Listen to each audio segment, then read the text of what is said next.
Hello! Magandang araw, hapon o gabi sa inyong lahat. Pag-uusapan natin ang paikot na daloy ng ekonomiya, Aralin 11 ng Araling Panlipunan. Una, ano nga ba ang sinasaloob ng ating aralin? Tara na't alamin!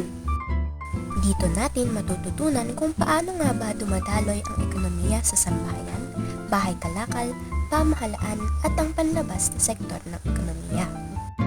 Alamin muna natin kung ano ang salitang macroeconomics. Ang macroeconomics ang nagsusuri ng kabuang gawain ng ating ekonomiya.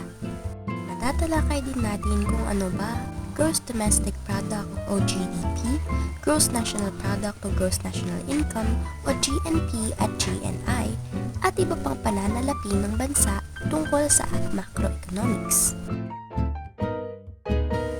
At kilalanin natin si François Quesnay. Siya ay isang French economist na kilalang leader ng mga physiocrats. Ang physiocrats ay grupo ng mga ekonomista na pinaniniwalaan at pinahahalagahan ang kalikasan.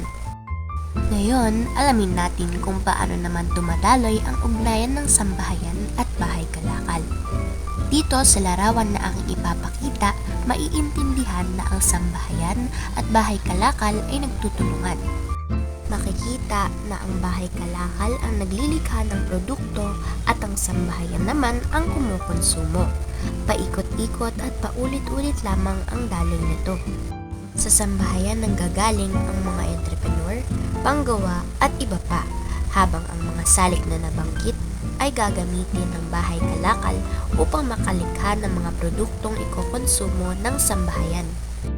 Ito, alam niyo ba na ang dalawang economic indicators ng bansa ay ang GNP o GNI at ang GDP?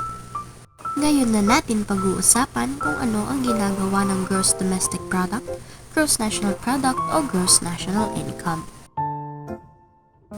Una, ang GNP ay kabuang produkto ng bansa na tinatawagin ngayon na Gross National Income. Sila ang kabuang halaga ng pagpamilihang produkto at serbisyo na gawa sa isang bansa o kita na mula sa labas ng bansa na tinatanggap sa loob ng isang taon. Habang Gross Domestic Product naman ang mga produkto at serbisyo na ginawa sa loob ng bansa sa loob ng isang taon.